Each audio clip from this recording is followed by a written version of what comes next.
So hello, स्वागत करता हूँ ZNAI टेक्नोलॉजी के ऊपर। तो आज की वीडियो के अंदर हम देखेंगे कि किस तरीके से हम एंगल्स को मेज़र करते हैं और क्या क्या तरीके थे उसके एंगल को मेज़र करने के। बेसिकली ज्योमेट्री सीरीज़ चल रही है, इसके अंदर हम आयोक्यम का रिवीजन करेंगे। आपको पता है अभी मई चल रही है, तो मई का महीना है और सितंबर के महीने में आयोक्यम का एग्ज़ाम होगा और उसके अंदर मैं भी पार्टिसिपेट करूँगा। सो देखते हैं क्या रिज़ल्ट आता है उसके अंदर। तो उसके लिए मैंने कहा कि रिवीजन एक सीरीज़ चलाई जाए अपने यूट्यूब चैनल पर। तो आप पॉडकास्ट में जाकर वहाँ से कोर्सेज़ में जाकर देख सकते हो कि मैंने ये वाला एक ज्योमेट्री का लेक्चर नंबर 1 का वहाँ पर रिवीजन सीरीज़ बनाई है, आयोक्यम रिवीजन सीरीज़।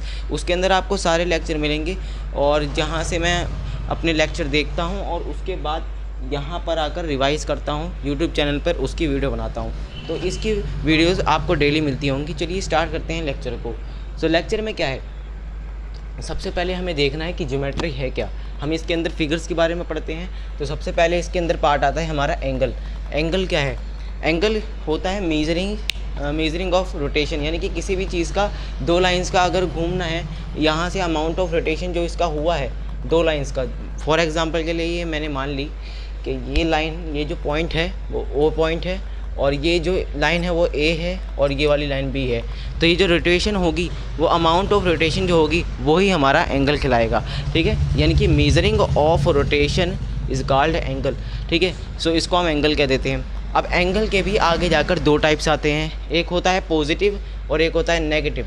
पॉजिटिव कौन सा होता है? एंटी क्लॉकवाइज जो चलता है, यानी कि मेरे कहने का मतलब है जो एंटी क्लॉकवाइज चलता है। ठीक है, क्लॉकवाइज की जगह एंटी क्लॉकवाइज, उसका उल्टा।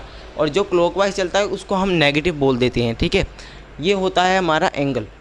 अब इसको पुराने टाइम के अंदर जो है एंगल को मेज़र करने के कई तरीके आते थे। ठीक है, सो उनमें से मैं कुछ 2 तरीके लेकर आया हूँ। ठीक है, 2 तरीके क्या हैं जिसके अंदर हम आयोक्यम के अंदर पढ़ते हैं? तो क्या है? System of measurement of angle. ठीक है, यानी कि हम इसके अंदर कौन कौन से एंगल पढ़ने वाले हैं? डिग्री सिस्टम पढ़ने वाले हैं। डिग्री सिस्टम के अंदर क्या होता था, अगर एक राइट एंगल है तो उसको 90 डिग्री कहते हैं। ठीक है, राइट एंगल का की जो वैल्यू होती है वो 90 डिग्री के बराबर होती है, यानी कि इस तरीके से हम पढ़ते हैं 90 डिग्रीज़। ठीक है, 90 डिग्रीज़। सो 1 डिग्री जो है वो किसके बराबर होगा? 1 डिग्री बराबर होता है 60 मिनट्स के। अब ये जो लाइन बनी हुई है ना, ये लाइन जो है मेज़र करती है, ये लाइन जो है वो डिनोट करती है मिनट को। ठीक है, लाइन किसको डिनोट करती है? मिनट को। अगर 2 लाइंस आ जाएं तो वो 2 लाइंस जो हैं किसको मेज़र करेंगी? ठीक है, किसी भी नंबर के ऊपर, जैसे ये वाली लाइन है तो वो मेज़र करेगी मिनट को, पर अगर 2 लाइंस आ जाएं तो वो मेज़र करेंगी, डिनोट करेंगी 60, डिनोट्स करेंगी सेकंड्स को। ठीक है, अब क्या है कि 1 डिग्री को अगर हम देखें राइट एंगल के अंदर, राइट एंगल्स के हमने 1 डिग्री निकाला। ठीक है, 1 डिग्री के अंदर अगर चेंज करा तो 1 डिग्री जो है हमें 60 मिनट्स के अंदर निकल गया। और उसके बाद 1 डिग्री को अगर हमने फिर दोबारा से चेंज कर दिया 1 मिनट के अंदर, तो 1 मिनट के अंदर कितने होते हैं? 1 डिग्री में नहीं, 60 मिनट्स के अंदर से 1 मिनट लिया और 1 मिनट को हमने देखा कि 1 मिनट के अंदर कितने सेकंड्स होते हैं, तो हमें पता लगा कि उसके अंदर 60 सेकंड्स होते हैं। अब सेकंड्स का साइन होता है 2 लाइंस, मैं आपको बता चुका हूँ। ठीक है, अब आगे क्या है? आगे आता है सर्कुलर सिस्टम। सर्कुलर सिस्टम क्या कहता है कि अगर कोई भी angle subtended by an arc of length R, अगर कोई भी एंगल जो है सबटेंड होता है कोई आर्क से, क्या है? Of a length R. ठीक है, यानी कि जैसे ये दिख रही है, ये हमारी क्या है? आर्क है।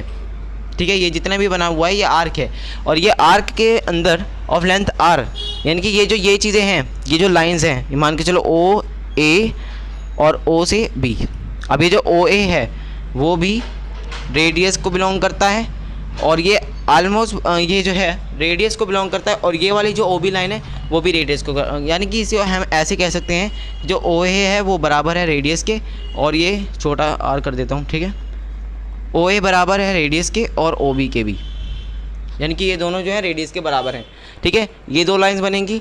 Length R unit at the centre of circle. अगर हम इस तरीके से अगर एक आर्क बनाएं, आर्क के शेप में बनाएं, और अगर हम इसको सबटेंड कर दें, of radius R unit is called 1 radian. ठीक है, 1 रेडियन। यानी कि कहने का क्या मतलब है, ये जो चीज़ बनी, ये जो इतना जो पार्ट बना है, ये पार्ट अगर ये इसकी लेंथ को अगर मेज़र करा जाए और वो लेंथ रेडियस की लेंथ के बराबर आ जाए, और रेडियस की लेंथ कौन सी? यानी कि ये वाली जो लेंथ है, ये वाली जो लेंथ है, ये जो OA और OB के पास जो लेंथ है वो अगर ये इतनी लेंथ हमारी जो है वो कर ले, ठीक है, हासिल कर ले, तो उस चीज़ को हम जो वो एंगल बनेगा ना उसके बीच के अंदर, तो आग के बीच के अंदर जो एंगल बनेगा उसको हम कह देंगे 1 रेडियन, ठीक है। 1 रेडियन, रेडियन का साइन होता है ऊपर की तरफ कुछ ऐसा सी बना होता है, ठीक है, 1 रेडियन इस तरीके से सी बना होता है।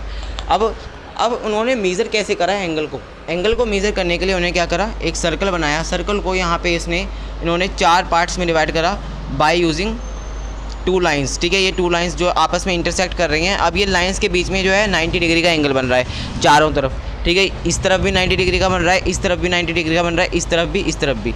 अब इन्होंने क्या करा, अगर इसके अंदर आर्क जो है वो सरकमफ्रेंस के बराबर हो जाए। सरकमफ्रेंस क्या होता है? सरकमफ्रेंस होता है कि ये जो पूरा घूम कर आए, ठीक है, ये जो पूरी की पूरी जो लेंथ है ना, यहाँ से लेकर यहाँ तक की सर्कल की लेंथ, इसी पॉइंट से हम चले और इसी पॉइंट से हम चले और चलकर वापस से इसी पॉइंट पर आ गए सर्कल के अंदर, तो उस चीज़ को हम सरकमफ्रेंस बोल देते हैं। अगर आर्क की जो लेंथ है वो सरकमफ्रेंस के बराबर हो जाए तब हम ये वाला फॉर्मूला यूज़ कर सकते हैं। क्या है? Angle is equal to arc by radius, ठीक है।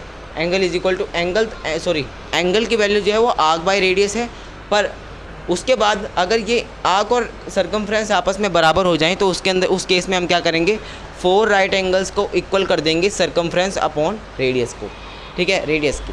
अब यहाँ से क्या होगा, अब हमने फर्दर इसको आगे सोल्व करा तो यहाँ से 2 पाई आर अपॉन में आर निकल आया, ठीक है। सरकमफ्रेंस क्या होता है? 2 pi R, circumference of circle which is 2 pi R, और रेडियस क्या होता है? आर। सो यहाँ से आर कट आउट हो गया, सो बचा हमारे पास 2 पाई। अब इस 2 पाई को अगर हमें रेडियंस या फिर देखना है कि एक राइट एंगल के अंदर कितना रेडियन होता है, कितना रेडियन पाया जाता है, सो हमें पता लगा कि 4 राइट एंगल्स के अंदर 2 पाई रेडियंस होता है। सो अगर हम इसको 4 राइट एंगल्स को की जगह हम अगर एक राइट एंगल के अंदर देखें कि कितने रेडियंस उसके अंदर पाए जाते हैं, तो देखते हैं, काम करके देखते हैं। 4 राइट एंगल्स मैं यहाँ सॉल्व कर देता हूँ, ठीक है, यहाँ सॉल्व कर देता हूँ।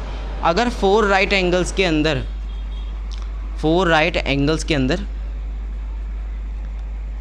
2 पाई रेडियंस पाए जाते हैं तो एक के अंदर कितने होंगे?